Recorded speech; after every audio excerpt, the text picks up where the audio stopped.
Hi viewer, நான் உங்கள் doctor Kumar. இன்றைக்கி ஒரு நண்பர் கேட்ட கேள்வி பதில் நிகழ்ச்சியில் பதில் சொல்கிறோம். இந்த டிலேடு ஸ்ப்ரே அப்படின்னு சொல்லக்கூடிய ஆண்குறி மேலே அடிக்கக்கூடிய ஸ்ப்ரேயை பயன்படுத்தலாமா வேண்டாமா அப்படிங்கிறத பற்றி கேட்டதுக்காக அதற்கான ஒரு விளக்கம் கொடுக்கக்கூடிய ஒரு வலைப்பதிவு தான் இது. நீங்கள் பார்த்துக்கிட்டிங்கன்னா இன்றைக்கி இந்த செக்ஸுவல் ப்ராடக்ட் சர்ச் பண்ணும் பொழுது நம்ம கண் முன்னாடி தோன்றி விளம்பரங்களில் கொடுக்கக்கூடிய ஒரு பொருள்களில் இதுவும் வந்துருச்சு. சரிங்களா? இன்றைக்கி அதனுடைய பயன்பாடு விகிதமும் அதிகமாக வந்துட்டுருக்கு.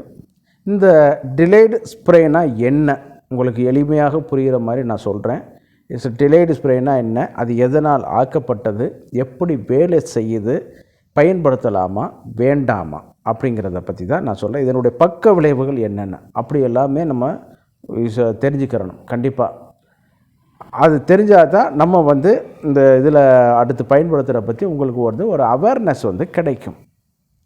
வாங்க நிகழ்ச்சிக்குள்ளே போகிறதுக்கு முன்னாடி ஒரு சின்ன வேண்டுகோள். எப்போதும் போல் நீங்கள் இந்த நிகழ்ச்சி உங்களுக்கு பிடிச்சிருந்துச்சுன்னா லைக் பண்ணுங்கள். மற்றவர்களுக்கும் உதவியாக இருக்கும்னு நினச்சிங்கன்னா சப்ஸ்கிரைப் பண்ணி ஷேர் பண்ணி ஆதரவு கொடுங்க. இந்த நீங்கள் கொடுக்கக்கூடிய சப்ஸ்கிரிப்ஷன் எங்களுக்கு ரொம்ப நிகழ்ச்சியை அடுத்த கட்டத்துக்கு கொண்டு போகிறதுக்கு ரொம்ப ஒரு உறுதுணையாக இருக்கும். சரிங்களா? அதனால் மறந்துடாமல் சப்ஸ்கிரைப் பண்ணி பெல் பட்டனை ப்ரெஸ் பண்ணி ஆளுங்கிற நோட்டிஃபிகேஷனை இது பண்ணி எனேபிள் பண்ணிவிட்டு எங்களுக்கு உதவிகள் பண்ணுங்கள். நாங்கள் உங்கள் டாக்டர் குமார். வாங்க நம்ம நிகழ்ச்சிக்குள்ளே போவோம்.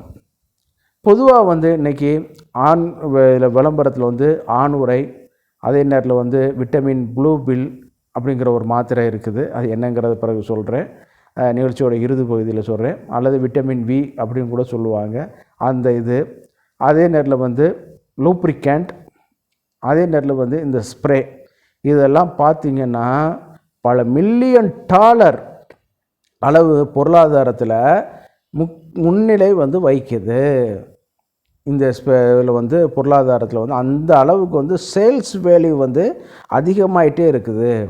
இன்றைக்கி எல்லா ஃபார்மசூட்டிகளும் அவங்களுடைய ஒரு சப்சிடரி ஒரு யூனிட்டாகவே இதை பயன்படுத்த ஆரம்பிச்சிட்டாங்க.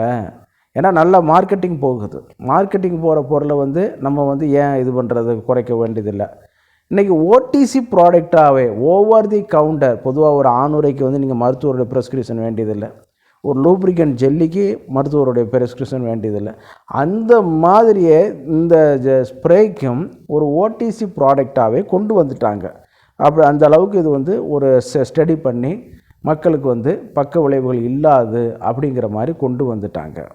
சரிங்களா? அந்த அளவுக்கு உலக பொருளாதாரத்திலேயே இந்த ஸ்ப்ரே, ஜெல் ஐட்டங்கள், லூப்ரிகன்ட் ஜெல், ஆணுரைகள், விட்டமின் ப்ளூ பில் அப்படின்னு சொல்லக்கூடிய மாத்திரைகள்லாம் மிக இதில் வைக்குது. அதே மாதிரி இந்தியாவிலையும் அந்த லேகியங்கள், தைலங்கள், இந்த மாதிரியான ப்ராடக்ட்லாம் இதில் வைக்குது.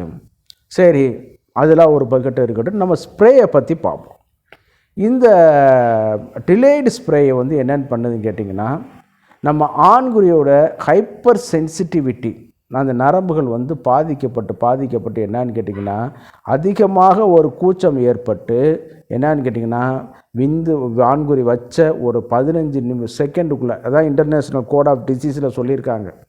நீங்கள் எப்படி 15 செகண்ட் சொல்லுவீங்கன்னு கேட்டால் WHO கைடன்ஸ் பிரகாரம் ஆண்குறியை உள்ளே வச்ச பெண்குறியில் வச்ச 15 செகண்டுக்குள்ளே வெளியாயிரும். அப்போ அதனால் என்னான்னு கேட்டிங்கன்னா அதிகப்படியான கூச்சத்தினால இந்த மாதிரி ஆகிட்டு இருக்குது. அப்போ என்னான்னு கேட்டிங்கன்னா இந்த மேலே தெரியக்கூடிய நரம்புகளை தற்காலிகமாக செயலிழக்க செய்யக்கூடிய மருந்து தான் இந்த டிலேடு ஸ்ப்ரே. நம்ம அடிபட்டு வெட்டுக்காயம் ஏற்பட்டுச்சுன்னா தையல் போடுறதுக்கு ஒரு ஊசி போடுவாங்க தெரியுமா? தையல் போடும்போது மாற்றி ஒரு 4-5 இடத்துல போடுவாங்க. போடும்போது என்னான்னு கேட்டிங்கன்னா வலி குறைஞ்சிரும், மரத்து போயிடும். என்ன, அதை பற்றி கொஞ்சம் உணர்வே இருக்காது. கொஞ்சம் நேரத்துக்கு நம்ம என்ன ஒன்றுன்னு கேட்டிங்கன்னா நம்ம வாட்டில் அவங்க வாட்டில் தையல் போட்டுட்ருப்பாங்க, நம்மளுக்கு வலியே தெரியாது. அது லிக்னோகைன் அந்த கெமிக்கல். அது என்னென்னு கேட்டிங்கன்னா 2% வேல்யூவில் தான் இருக்கும். அதனால் உடம்புக்கு இன்டர்னலாக இன்ஜெக்ட் பண்ணும்போது இந்த ஆபத்துக்கள் அது இல்லை. அதுவும் உரிய மருத்துவ பணியாளர்கள், நர்சிங் அசிஸ்டன்ட்ஸ் உங்களால் தான் செய்யப்பட வேண்டும். சரிங்களா? எடுத்த உடனே இது ஒன்று பண்ணால் பிளட் வெசல்ஸில் ஏறிச்சுன்னு கேட்டிங்கன்னா உடனடியாக மரணத்தை வந்து தோற்றுவிக்கும். அந்த மாதிரி வந்த ஃபேமிலியில் வந்த டெரிவேட்டர்ஸ் தான் இது வந்து லிடோகைன் அப்படின்னு சொல்லக்கூடிய ஒரு இது. ஆரம்பத்தில் அவங்களுமே வந்து 2% போட்டாங்க, 5% போட்டாங்க. அந்த கெமிக்கல் கான்சன்ட்ரேஷன் பிபிஎம் சொல்லுவோம் இல்லையா, வேல்யூமெண்ட்ரி அனாலிசிஸில் சொல்லுவோம் இல்லையா, அந்த மாதிரி போடும்போது அப்புறம் வந்து என்ன பண்ணாங்க, அவங்களே வந்து இப்போ 10% வேர்ல்டு வைடு WW அளவு கொண்டு வந்துட்டாங்க. இந்த ஸ்ப்ரேயை வந்து நம்ம என்ன பண்ணணும்னு கேட்டிங்கன்னா, மேலே வந்து அப்ளை பண்ணும்போது சிலவங்க வந்து என்ன பண்ணணும்னு கேட்டிங்கன்னா, மேலே பக்கத்தில் வச்சு அடிச்சிடான். பக்கத்தில் வச்சு அடித்த உடனே அந்த ஆல்கஹால் எக்ஸிபிஷன் மட்டும்தான் அதில் போய் ஒட்டிக்கிறது ஆணுக்குறியில். அந்த மருந்து வந்து வெளியில் போய் உட்காந்துருது. அதனால என்னான்னு கேட்டால் அடிக்கிறதுல ஃபெயிலியர் ஆகிட்டு மருந்து வேலை செய்யலைன்னு மருந்து மேலே சொல்லிடுறான். பண்ண தப்பு நீ வந்து என்ன பண்ணுற, ஸ்ப்ரே வந்து ஆண்குறி பக்கத்தில் வச்சு அடிக்கிற. அப்படி அடிக்கக்கூடாது. 10லேருந்து 15 சென்டிமீட்டர் கேப்பில் அந்த கிளான்ஸ் பெனிஸில் வந்து அது வந்து ஸ்ப்ரே பண்ணி விடணும். ஜென்டிலாக ஸ்ப்ரே பண்ணி விடணும். ரொம்பவும் போட்டு வலுக்கட்டாயமாக செண்டடிக்கிற மாதிரி அதில் போய் அடிச்சிடக்கூடாது. ஒரு 2-3 பம்பு தான் பண்ண சொல்லி அவங்க வந்து இன்ஸ்ட்ரக்ஷனில் கொடுத்துருப்பாங்க.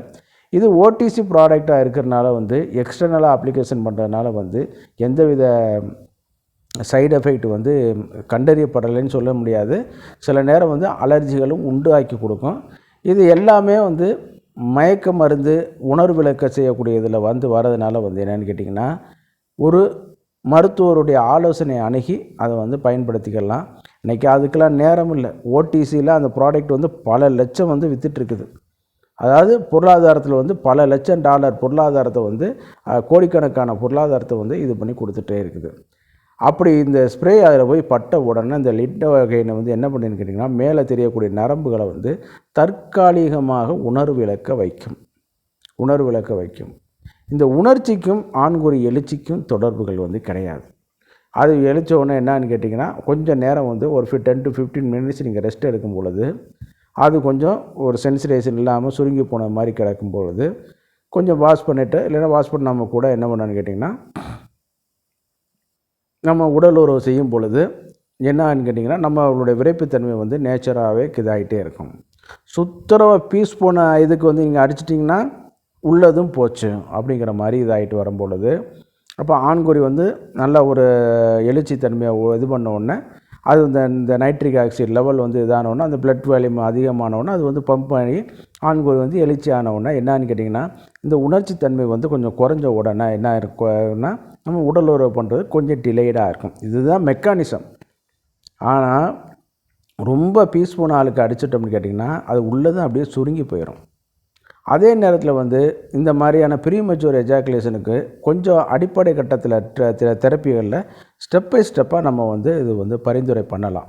கொஞ்சம் கொஞ்சமாக இது நம்ம எப்படி இந்த பல் கூச்சத்துக்கு வந்து நம்ம பேஸ்ட்டு போட்டு இது ஒன்று அப்புறம் அந்த பல் கூச்சம் வந்து கொஞ்சம் கொஞ்சமாக மாற ஆரம்பிச்சிருது இல்லையா, அப்புறம் அந்த கால்சியம் வந்து கொஞ்சம் டெபாசிட் ஆனோன்னா அது பல் கூச்சம் குறைஞ்சிருது. அதே மாதிரி ஆண்குறி வந்து கொஞ்சம் பழைய நிலைமைக்கு வந்த உடனே அது வந்து சரி பண்ணிக்கிறது, தன்னை சரி பண்ணிக்கூடிய ஆற்றல் இருக்கும். ஒன்றுமே சரி பண்ணாததுக்கு நம்ம வந்து பயன்படுத்த அது வந்து கூடாது. சில நேரம் வந்து தொடர்ச்சியாக பயன்படுத்துகிறதுனால வந்து என்னென்னு கேட்டிங்கன்னா, ரப்பர் போல் வந்து அது வந்து நம்ம ஆண்குறியை வந்து மாறிட்டு ஒரு உணர்ச்சியற்ற ஒரு இதாகிட்டு இருக்கும். அதனால் இது வந்து அதிகமாக பயன்படுத்தக்கூடாது.